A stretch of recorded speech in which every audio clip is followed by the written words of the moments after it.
The first time she returned to her husband's homeland, she was terrified. The moment she got off the plane, her mother-in-law urged her to quickly put on a robe, but it was a garment that, once worn, left only her eyes visible. Looking at the other women around her who were forced to dress the same way, Betty felt an overwhelming sense of suffocation. However, when she curiously asked her husband what would happen if she refused to wear it, to her surprise, he gave her a chilling answer. She said you'd get arrested. Thinking it was just a joke meant to scare her, Betty did not take his words seriously, but unexpectedly, when only a few strands of her bangs were exposed, it drew the attention of a group of armed guards. As bullets seemed ready to rain down at any second, her in-laws hurriedly wrapped her headscarf tighter around her. Just when Betty thought she was doomed, her husband rushed forward in time, standing firmly in front of her as a shield. After his repeated explanations, the officers finally left in frustration, but before Betty could recover from the shock, an administrator suddenly stormed over and unleashed a harsh scolding at her. Every single hair that is not covered is like a dagger that you aim at the heart of our martyr. Yet Betty still did not realize that this soul-shaking encounter was only the beginning of her nightmare. Betty was born and raised in the United States, and she had been married to her husband for 5 years. With an adorable daughter, the family had long been living in America with her parents, enjoying a sweet and happy life. However, on this day, her husband suddenly became withdrawn and gloomy. After Betty pressed him again and again, she finally learned that as an Iranian, he had repeatedly faced discrimination at work and endured cold treatment from others. Faced with such a difficult situation, Betty had no idea what to do. But unexpectedly, her husband suddenly suggested that she and their daughter accompany him back to Iran to relax, and at the same time visit his parents who had long been expressing their longing over the phone. Yet at that time, Iran was in turmoil after a political upheaval, and dangerous clashes frequently erupted in the streets. As a mother, how could Betty risk her daughter's safety? So she firmly refused her husband's proposal, but her husband did not give up. That night, he came into the room, his eyes filled with pleading, and his voice growing deeper and more urgent. To her astonishment, he solemnly held up the Quran and swore that he would do everything in his power to protect his wife and daughter, and that he would never allow them to suffer the slightest injustice. Matab's got her vacation. She starts a new school. It's a good time. Seeing how sincere and determined he appeared, Betty finally chose to compromise. However, reality was far more complicated than she had imagined. On the very first night back at her in-laws' home, before Betty could even recover from the exhaustion of travel, her failure to wear the robe sparked their displeasure. Although her in-laws did not openly criticize her, the constant scrutinizing glances they cast at her felt like invisible shackles, making her unbearably uncomfortable. In this unfamiliar environment, she felt a piercing chill and a deep sense of helplessness. In America, she could sleep naturally with the morning light and then leisurely enjoy the afternoon with her family. But here, before dawn had fully broken, the entire household had to rise for prayer, and her daily rhythm was completely disrupted. What tormented her most was that suffocating garment that revealed only her eyes. It was not only a physical burden but also a restraint on her spirit and freedom. After finally enduring 2 suffocating weeks of what was supposed to be a family visit, Betty believed she could at last return to the familiar United States. But her husband suddenly told her that he had already quit his job in America in advance, and he had never mentioned a single word about it to her before. It's supposed to be an educated group of people. What are we gonna do? I'll tell you what we're gonna do. Betty never imagined that what she believed to be a short family trip was in fact an elaborate deception carefully planned by her husband. As Betty packed her luggage with hopeful anticipation, preparing to return home, her husband stood by coldly watching her, and then delivered a decision that left her stunned. We're not going back, we're staying. What? I want us to live in Iran. No. When Betty realized that her husband had been deceiving her from beginning to end, the shock and fury inside her nearly burst through all restraint. Yet she forced down every emotion, calmly sending her daughter out of the room before launching into a fierce argument with her husband. She firmly declared that she could not accept such a rigid society, and she absolutely could not tolerate her daughter growing up in such a repressive environment. But neither humble pleas nor righteous condemnation could change her husband's mind. No, I won't stay here. You can't keep... Now you listen to me. You're in my country now. You're my wife. You do as I say, you understand me? The man who had shared her bed for 5 years now felt like a complete stranger to Betty. She could not help but wonder whether the gentleness and tenderness he had always shown were nothing more than a carefully crafted disguise. Then, bracing her trembling body, Betty walked into the living room and tearfully accused her husband of his overbearing control in front of his family. He held the Koran and he swore to me. Isn't that true, Moody? Isn't that true? I had to. You wouldn't have come with me if I hadn't. Baba Haji, you're a religious man. How can Moody swear on the Koran and then do this to me? However, instead of receiving a single word of comfort, she was met with an overwhelming wave of criticism from her in-laws, who even turned around and blamed her husband for failing to discipline his wife properly. Faced with a family that refused to distinguish right from wrong, Betty felt a despair as cold as falling into an icy abyss, and the very husband who had caused all of this sat nearby, watching the entire scene unfold with an icy gaze. No matter how desperately Betty pleaded through tears, her husband remained unmoved. He not only took away her passport but also seized the little cash she had on her, completely stripping her of any possibility of leaving. As night fell, her husband made his position clear with unwavering resolve. No matter how she tried to persuade him, he would never return to the United States. In his eyes, America would only leave him isolated, while Iran's cultural traditions granted him absolute authority. Not only could he become the unquestioned head of the household, but his wife was expected to obey him without conditions. A life where he controlled everything was the one he truly longed for. I know things have been hard for you. They'll get better. I promise you. But Betty refused to bow to fate, and she tried to seize a chance to call her mother for help. When her husband discovered it, he flew into a rage, forbidding her from ever touching the phone again, and subjected her to a harsh and deeply humiliating reprimand. My family tell me everything. They're watching you all the time, so please don't be stupid. Mommy isn't stupid.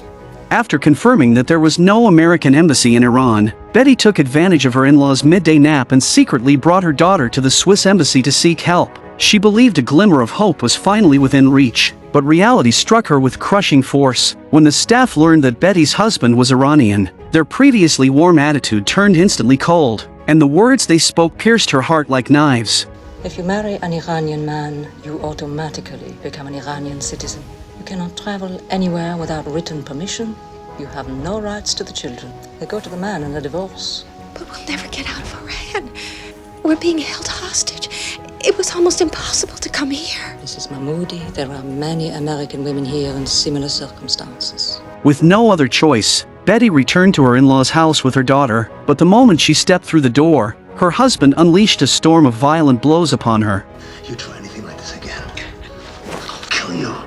Faced with a man who had completely lost his reason, Betty had no choice but to temporarily compromise in order to protect herself. Her husband accurately grasped that their daughter was her greatest vulnerability. He forbade the mother and daughter from going out together and instructed his family to intensify their surveillance of Betty. Even so, Betty never abandoned the thought of escape. To lower her in-laws' guard, she deliberately acted like an obedient and compliant daughter-in-law. When she was sent to a local language institute, the woman sitting beside her agreed to help her contact the American embassy. But the next day, when she returned to the institute, she was horrified to find that the kind woman had been beaten by her husband, her face covered in bruises, and the letter carrying Betty's desperate plea for help had been mercilessly returned. In that instant, Betty felt as though she had fallen into a bottomless icy abyss, once again swallowed whole by despair, until one day, in a clothing shop, she happened to meet a businessman who had once studied in the United States. After hearing about her tragic situation, he not only expressed deep sympathy but also offered to help. Through his connections, Betty got in touch with an organization that specialized in planning escapes from Iran for foreign nationals,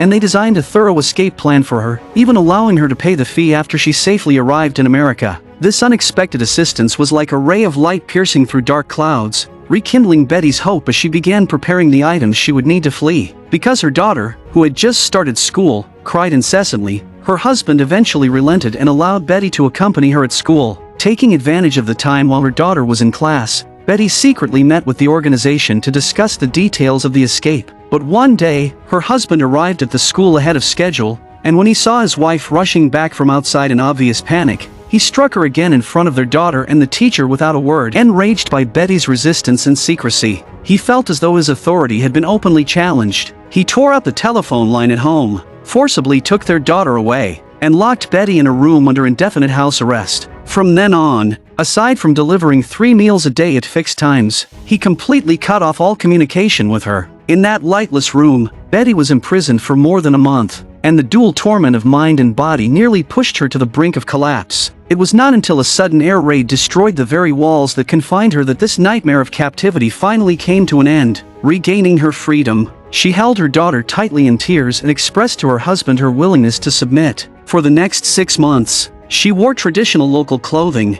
attended family gatherings, and conversed fluently in the local dialect with her in-laws, appearing no different from the native women. Yet this seemingly obedient facade was nothing more than a smokescreen to numb her husband's suspicions, and the fire of escape in her heart never dimmed for a single moment. As war erupted and plunged the situation into chaos, the escape plan she had carefully arranged was repeatedly forced to change. Just when she was on the verge of despair, news suddenly arrived that her father was critically ill. She was torn with anxiety, longing to return to her father's side immediately, yet knowing her husband would never easily grant permission. However, events unfolded in a way she never expected. Her husband actually took the initiative to suggest that she return to the United States at once, but Betty was filled with doubt, unable to understand why her husband's attitude had shifted so abruptly. It was not until dinner that evening that she suddenly understood. Her husband intended to use her to sell their property in the United States, return with the money, and even forbade their daughter from going with her. He knew very well that as long as their daughter remained in Iran, Betty would inevitably come back after selling the house. The next day happened to be the perfect opportunity arranged by the escape organization.